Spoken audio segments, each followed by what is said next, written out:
السلام علیکم ورحمۃ اللہ۔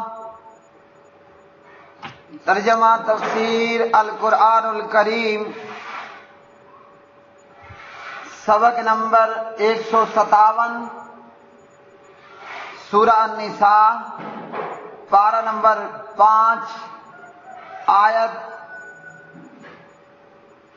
51 تا 57۔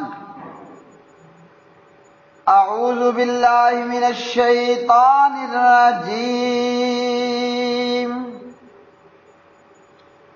أَلَمْ تَرَ إِلَى الَّذِينَ أُوتُوا نَصِيبًا مِنَ الْكِتَابِ يُؤْمِنُونَ بِالْجِبْتِ وَالطَّاغُوتِ وَيَقُولُونَ لِلَّذِينَ كَفَرُوا هَؤُلَاءِ أَهْدَىٰ مِنَ الَّذِينَ آمَنُوا سَبِيلًا۔ أُولَٰئِكَ الَّذِينَ لَعَنَهُمُ اللَّهُ وَمَن يَلْعَنِ اللَّهُ فَلَن تَجِدَ لَهُ نَصِيرًا۔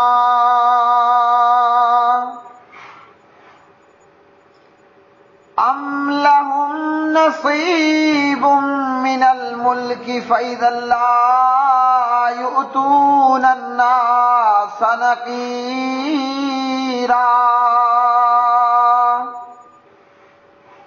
أَمْ يَحْسُدُونَ النَّاسَ عَلَىٰ مَا آتَاهُمُ اللَّهُ مِنْ فَضْلِهِ فَقَدْ آتَيْنَا آلَ إِبْرَاهِيمَ الْكِتَابَ وَالْحِكْمَةَ وَآتَيْنَاهُم مُّلْكًا عَظِيمًا۔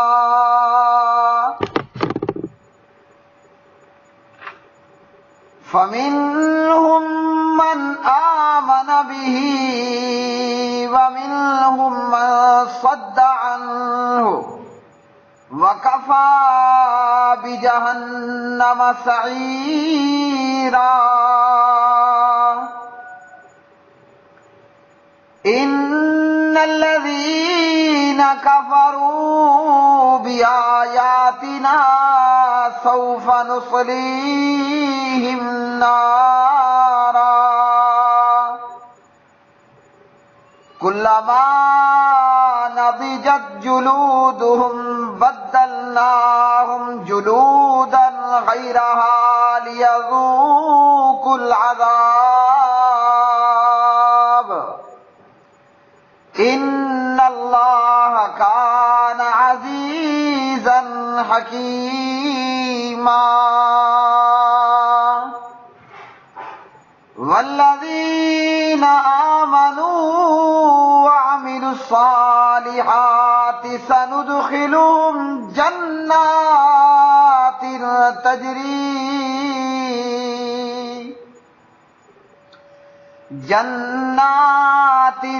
تَجْرِي مِن تَحْتِهَا الْأَنْهَارُ خَالِدِينَ فِيهَا أَبَدًا لَهُمْ فِيهَا أَزْوَاجٌ مُّطَهَّرَةٌ وَنُدْخِلُهُمْ ظِلًّا ظَلِيلًا۔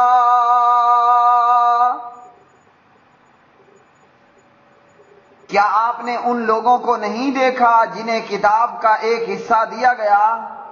وہ بتوں اور باطل معبودوں پر ایمان لاتے ہیں، اور جن لوگوں نے کفر کیا ان کے متعلق کہتے ہیں کہ یہ ان سے زیادہ سیدھے راستے پر ہیں جو ایمان لائے ہیں۔ یہی لوگ ہیں جن پر اللہ تعالیٰ نے لعنت کی، اور جس پر اللہ تعالیٰ لعنت کرے پھر تو کوئی اس کی مدد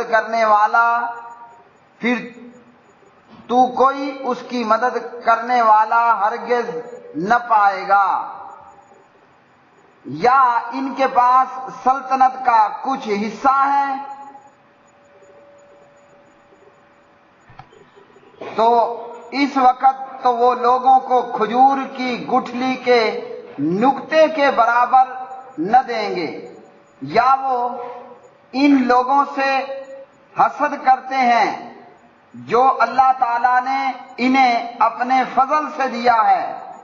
تو ہم نے آل ابراہیم کو کتاب اور حکمت عطا فرمائی اور ہم نے انہیں بہت بڑی سلطنت عطا فرمائی۔ پھر ان میں سے کوئی وہ ہے جو اس پر ایمان لے آیا اور کوئی وہ ہے جو اس سے منہ موڑ گیا، اور جلانے کے لیے جہنم ہی کافی ہے۔ بے شک جن لوگوں نے ہماری آیات کا انکار کیا ہم انہیں عنقریب ایک سخت آگ میں جھونکیں گے، جب بھی ان کی کھالیں گل سڑ جائیں گی ہم انہیں ان کے علاوہ اور کھالیں بدل دیں گے، یعنی چمڑیاں، تاکہ وہ عذاب چکھیں۔ بے شک اللہ تعالی ہمیشہ سے سب پر غالب کمال حکمت والا ہے۔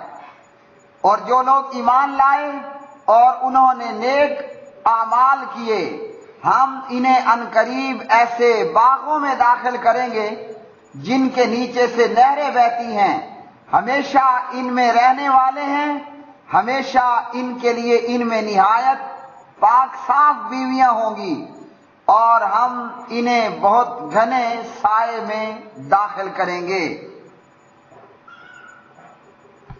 الم تارا، کیا نہیں آپ نے دیکھا، الی الذین، ان لوگوں کی طرف جو اوتو دیے گئے، نصیبہ کچھ حصہ، من الکتاب کتاب سے، یؤمنون وہ ایمان لاتے ہیں، بالجبتی بتوں کے ساتھ، والطاغوت اور طاغوت یعنی شیطان کے ساتھ، ویقولون اور وہ کہتے ہیں، للذین ان لوگوں کے لیے جنہوں نے کافروا کفر کیا، ہؤلاء یہی لوگ،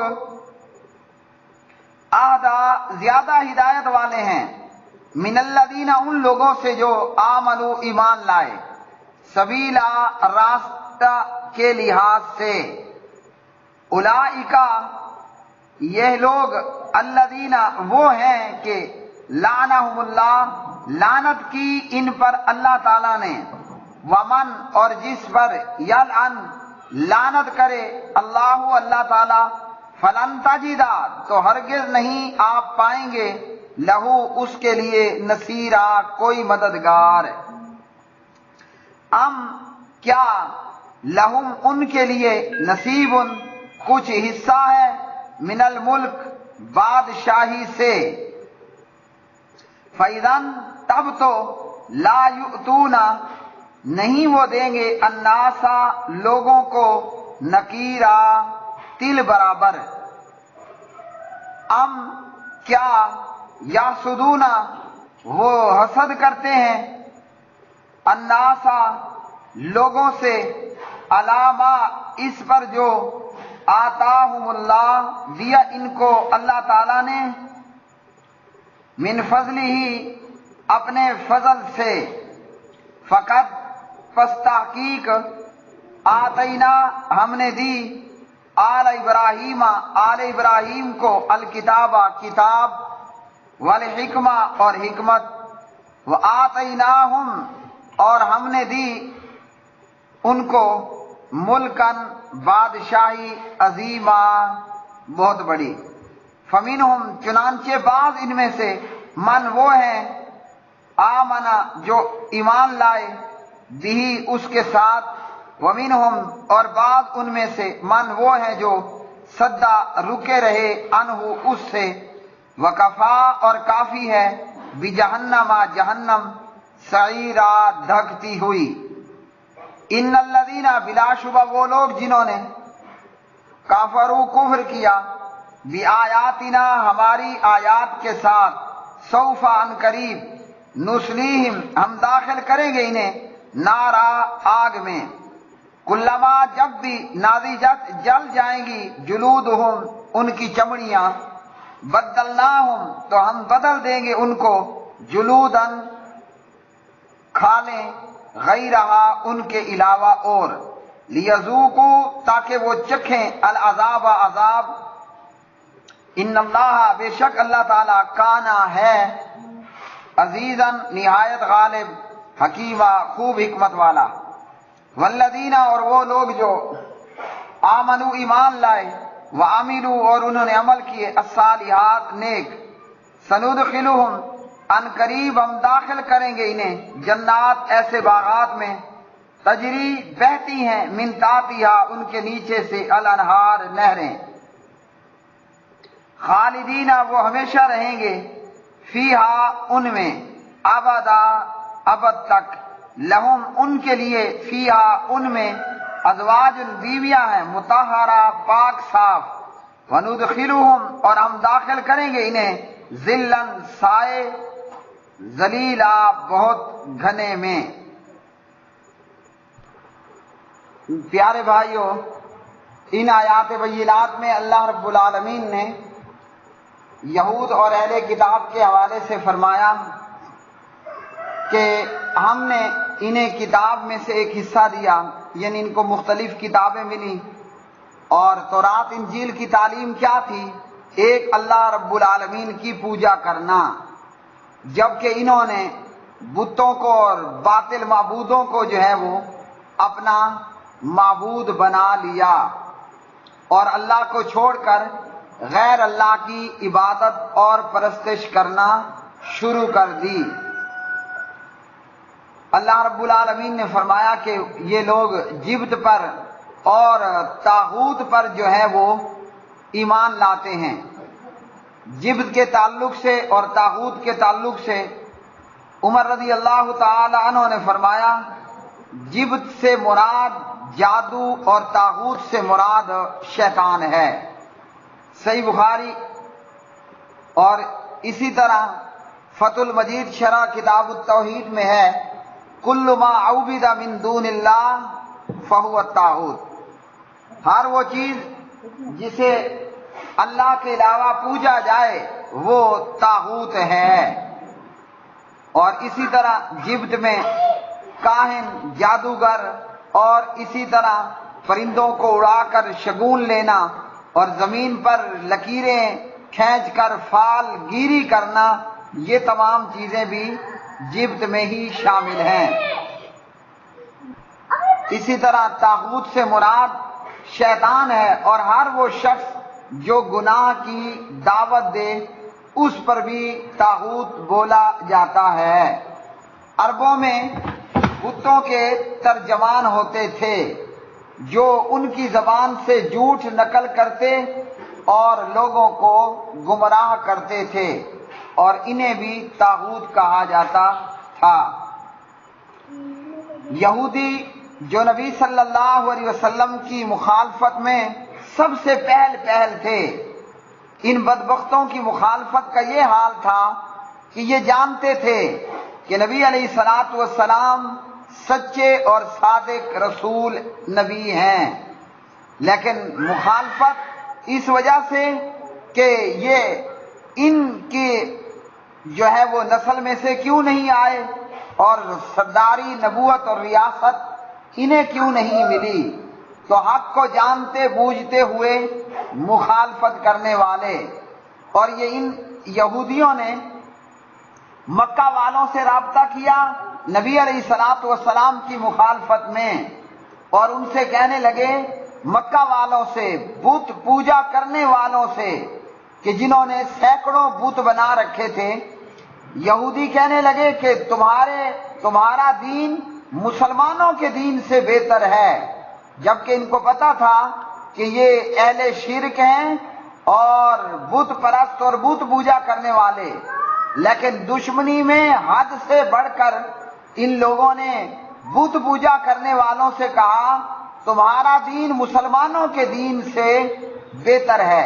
یہ سب کچھ اس حسد کی وجہ سے تھا کہ نبوت اور ریاست ہمارے سوا دوسروں کو کیوں مل گئی۔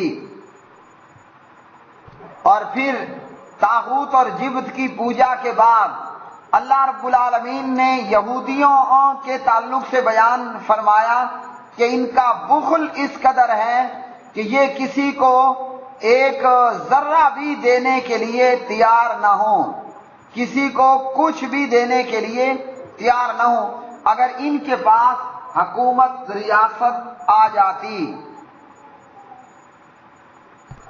یہودیوں کے اندر بے شمار قسم کی برائیاں تھیں، حسد بھی ان میں تھا، بخل بھی تھا، حق کو جان بوجھ کر حق کو جھٹلانا بھی موجود تھا۔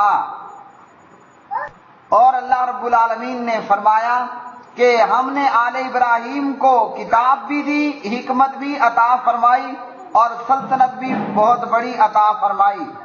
ابراہیم علیہ السلام کے بیٹے اسحاق کی اولاد میں مدت دراز تک نبوت اور بادشاہت رہی، اور داؤد اور سلیمان علیہ السلام اور دوسرے اولو العزم پیغمبر ہو کر ان میں گزرے۔ اب اللہ رب العالمین نے بنو اسماعیل میں سے نبی علیہ السلام کو نبوت اور رسالت کے لیے چن لیا، تو یہ یہودی کیوں حسد کر رہے ہیں؟ اور پھر اللہ رب العالمین نے جہنم کا تذکرہ فرمایا کہ جہنم کی سزا صرف یہودیوں اور عیسائیوں تک مخصوص نہیں ہے، یہ سزا اہل کتاب کے علاوہ ہر ایک فرد اور ہر ایک گروہ کے لیے ہے جو کفر کی راہ کو اختیار کرنے والا ہو۔ جو بھی کافر ہو کر مرے گا اس کے لیے جہنم کی سزا ہے، اور جہنم کی سزا میں بتلایا کہ جب جہنمیوں کی چمڑیاں، ان کی کھالیں جل جائیں گی، اللہ پھر انہیں اور چمڑی اور کھال عطا کر دے گا، یوں لگاتار کنٹینیو ہمیشہ کافر جہنم کے اندر عذاب بھگتے رہیں گے۔ دنیا میں تو یہ ہوتا ہے کہ بندہ جل کر مر کر ہلاک ہو جاتا ہے، لیکن جہنم میں ایک چمڑی جل جائے گی، دوسری چمڑی پیدا ہو جائے گی۔ اور جہنمیوں کے حوالے سے نبی علیہ السلام نے فرمایا کہ جہنمیوں کا جسم بہت بڑا ہوگا، کافر کے کان کی کوپل اور کندھے کے درمیان 70 سال کا فاصلہ ہوگا، مسند احمد۔ اسی طرح کافر کی داڑھ احد پہاڑ کے برابر ہوگی، اور کافر کی چمڑی کی موٹائی 3 دن کے فاصلے کے برابر ہوگی، صحیح مسلم 2851۔ تو کافروں کے جسم بھی بڑے بڑے، چمڑیاں بھی موٹی موٹی، اور انہیں عذاب ہی عذاب ہوتا رہے گا، ایک چمڑی جلے گی دوسری چمڑی نے پیدا ہو جانا ہے۔ اب جہنم کے عذاب اور وعید کے بعد اللہ رب العالمین نے ایمان والوں کا ذکر بیان فرمایا۔ قرآن پاک میں عام طور پر وعدہ اور وعید ایک ساتھ بیان ہوئے، ایک طرف جہنم کی سزا بیان ہوئی تو دوسری طرف جنت کی نعمتیں اور جنت کے وعدے بیان فرمائے، اور فرمایا کہ جو ایمان لائے اور نیک اعمال کیے، تو ایمان اور نیک اعمال، ایمان اور نیک اعمال یا ایمان اور عمل، یہ ایک دوسرے کے لیے لازم و ملزوم ہیں۔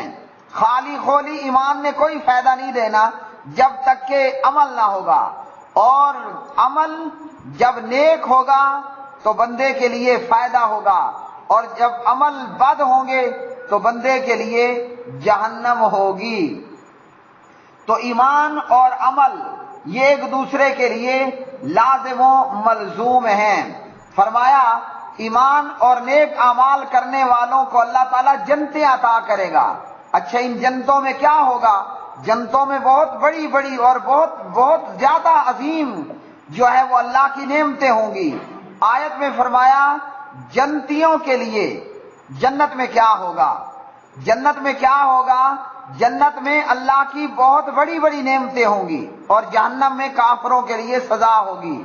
تو جنت کی ہزار اور کروڑہا اور ان گنت نعمتوں میں، جنت کی ان گنت نعمتوں میں ایک نعمت وہ پاک بیویاں بھی ہوں گی۔ کون سی بیویاں؟ ازواج مطہرہ، پاک صاف بیویاں۔ دنیا کی بیوی کو ہر ماہ میں 5-7 دن کے لیے حیض آ جاتا ہے، اور خاوند اپنی بیوی سے حیض کی حالت میں ہم بستری نہیں کر سکتا۔ حیض کا خون کالا، بدبودار، گندی سمیل والا۔